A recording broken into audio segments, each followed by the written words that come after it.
Corruption Watch and the Water Integrity Network yesterday released a report entitled Money Down the Drain, Corruption in South Africa's Water Sector. The report examines the extent and drivers of corruption in the water and sanitation sector. The document concludes with recommendations on action to be taken in addressing corruption and maladministration and has been handed over to Water and Sanitation Minister Lindiwe Sisulu. With us in studio, we've got Barbara Schreiner. She's the co-author and the executive director of the Water Integrity Network. Barbara, thank you very much for coming and welcome to Morning Live. Thank you very much for having me. So, I suppose let's go back to the beginning. What prompted this report? Well, I suppose what prompted this report is there have been concerns in the water sector for years about maladministration and about corruption problems. I work now in an organisation that is specifically focused on the issue of corruption in the water sector. I'm based in Germany and working globally, but I am a South African. And Corruption Watch was concerned about it. And so there have been a lot of reports in the media over the years about problems. And we decided to pull it all together, partly in order to say this is what's happening in South Africa and it needs to be addressed and needs to change. From my perspective, also partly to say what can we learn from South Africa elsewhere in terms of trying to address this issue of corruption in the water sector more globally as well. All right, so let's have a look at this, at the focus points that you've taken on. As far as we know, it's manipulation of procurement and operational processes and deliberately weakened institutions. Talk to us about those. So the water sector is a very infrastructure-dependent sector. There's a lot of infrastructure involved, whether it's big dams, pipelines, reticulation, whatever. It's a sector that is notoriously globally corrupt, the construction sector. What we're seeing is that there are various ways in which the tender processes are manipulated in South Africa. And we have very good regulations in place in the country that say this is how the tender process is meant to go, to control it and make it work properly. But the bottom line is when you've got systemic corruption, which is what we have in South Africa, and we have enough people who are willing just to actually bypass or override the procedures that are in paper, it doesn't matter how good they are because a different set of rules are applying. Yeah. And that's what's happening in many cases in South Africa. So you're seeing where a bid adjudication process went through and then the senior official at the end just goes, well, no, I'm appointing somebody else. Wow. And just actually changes it. You're seeing things where emergency provisions, which are designed to be able to bypass tender procedures because there's literally an emergency that needs to be dealt with now, are being used not for an emergency or for a created emergency in order to enable corruption to happen. So there's a whole lot of manipulation of actually quite good regulations or just overriding them in order to enable corruption. The other thing is we talk about the weakness in the institutions, municipalities, the National Department of Water, whatever it is. There's always talk about there's lack of capacity, etc. One of the things one has to ask oneself is the lack of capacity because we don't actually have the capacity or because corruption flourishes better in an environment where the institutions have been weakened and the accountability mechanisms in the institutions have been weakened. Yeah. So one of the things we refer to in the report is the fact that the National Department, over the period from 2009 to 2017, the average term of office of a DG or acting DG was 11 months. Sure. You can't effectively run an organisation when you don't have a leader in place for any length of time. You certainly can't. I mean, that's quite an interesting statistic there. But I like what you say, because sometimes we point fingers in one direction and we're always saying, you're to blame for the water, it's you. But this is quite interesting because you talk to the fact that the problem is systematic. There are so many role players in this and, from plumbers to tank drivers to mayors to ministers. I mean, it is basically everyone. It's the whole chain of people involved in these events. Talk to us. This, of course, leads to taps running dry, no water supply, and this is the problem. So it is. I mean, and I think that's the point. It runs from ministerial level right down to municipal level. Politicians, officials, etc. But I think the other thing is we need to recognise the role of business in it. because quite often the private sector go, oh, it's a corrupt environment, Yeah, in order exactly. to get business, we have to pay that. But actually, business needs to understand very clearly that when they do that, they are undertaking an illegal act. Yeah. They are participating in an illegal act, and they are participating in the weakening of our water supply systems. And they need to be held accountable for that. It's not just government. There's two sides to this party. But yes, it is. It's what we've seen over the past 10 years is that our water supply is actually declining in quality, in service provision. So at the moment, in 2016, only around 65% of our population had access to a reliable water supply.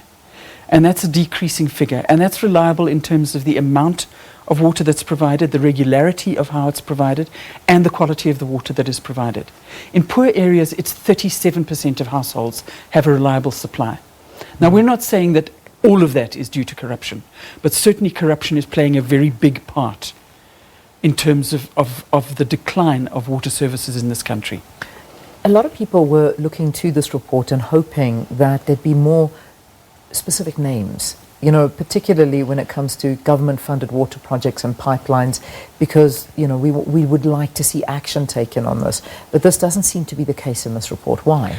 So what we've done in this report is we have pulled together the stuff that is present in existing media reports, existing parliamentary reports, the reports from the Auditor General, into one coherent whole, and tried to look at it and go, okay, if we look at that and we analyze it, what are the patterns, what are the pathways of corruption that we're seeing, to understand actually what are the mechanisms that people are using, and then what do we think can be done about it. It was never intended to be a report that is based on forensic audits, or we don't have that kind of capacity. The SIU needs to do that. The legal bodies in South Africa actually need to do that. And part of what we're saying, we know that there are at least 4 presidential proclamations that the SIU is currently working on in terms of water. The Department of Water, Mgeni, Lepelle, and a bunch of municipalities. Those things, we need to see those things come through to their logical end and to actual charges being imposed on people. At the moment, there is still not, it's shifting, but there is still not a sufficient sense of consequences arising from corruption. Yeah. There's still a culture of impunity in the country, and that needs to shift. Now, that's not up to the NGO sector. Yeah. That's up to the justice justice system and the policing and the justice sector, and they need to do their work very seriously. What happened with Corruption Watch? Because they were issued with legal papers. Are you able to share why it's been amended after? What were some of the inaccuracies out of that? Well, obviously, I can't share what that is, because we were asked to take it out. So it's not. We were actually fairly sure that what we had there was defensible, but it was not seminal to the South African story. And so we removed it. But I can't actually talk about what was in there because we've been asked to remove it. Okay, all right, fair enough. But it wasn't something that profoundly affects the story of what we're telling in South African corruption in the water sector at all. So let's go back to that story. These recommendations that have been made to the Minister, Lindiwe Sisulu, what are they? Okay, so there's a range of recommendations, and they're not only being made to the Minister, although obviously we hope she will take up some of them, but they're being made to the South African water sector as a whole, because essentially what we're saying is water is too important to allow this to happen. It's actually a life and death matter. Where people don't get water, particularly in a country where we have massive numbers of people with compromised immune systems. You don't get water, you don't get decent sanitation. People get ill, people die. We can't afford to have that happen. Yeah. We're also putting our economy at risk. One of the things we talk about is what happened in Nelson Mandela Bay, where there was a toss-up between a pipeline and a much more expensive desalination option that was being promoted by certain people who had a particular interest in that technology and in presumably some kind of the money related to that very expensive technology. That delayed any solution. When the drought hit Nelson Mandela Bay, which happens in this country, we're a drought-prone country, they ended up with severe water restrictions that then actually hammered business and households the like. So it's not just the households. We're putting our economy at risk in relation to how we manage water. So we're saying water is so critical that we need to declare the water sector an island of integrity, a no-go zone for corruption. Yeah. To do that requires civil society, the private sector, government to work together. We're not going to do it. We can't expect just government to do it. We've all got to do it.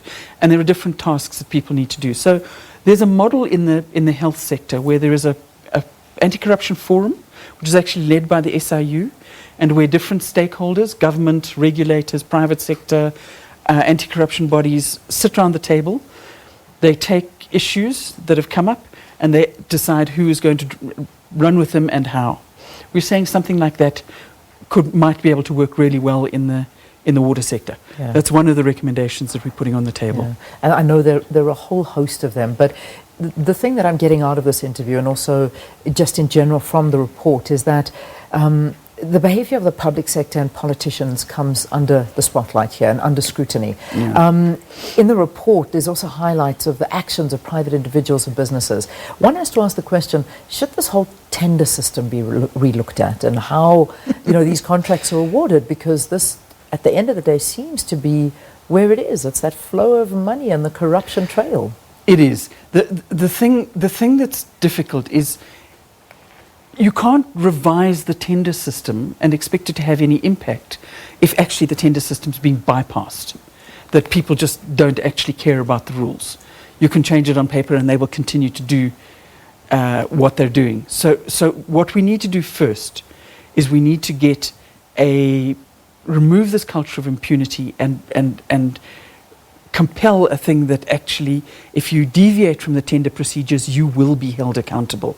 Both business and government, you will be held accountable if you are found to have bypassed the tender procedures. And that's about being able to show that there are consequences for corrupt activities. Yeah, and that's consequences are a big thing and things we like to see. Yep. You mentioned something. Orange jumpsuits for people. Well, that was the whole call. Hey, change the colour and of the uniforms into orange. But from the two interviews I've done today, it just feels very unlikely that those orange uniforms are ever going to be worn by the people responsible for the situation that so many communities find themselves in, and that's very upsetting. And the issue is that it can only get worse. I mean, we've got government health ministers, MEC, everybody telling us, wash your hands, hygiene, coronavirus, look after yourselves, don't panic, but just make sure that you are constantly clean.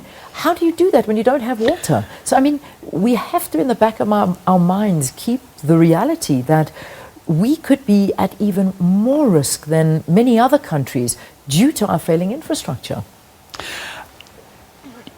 We are more at risk than we should be. I mean, I think there are other countries that have even worse infrastructure than we do.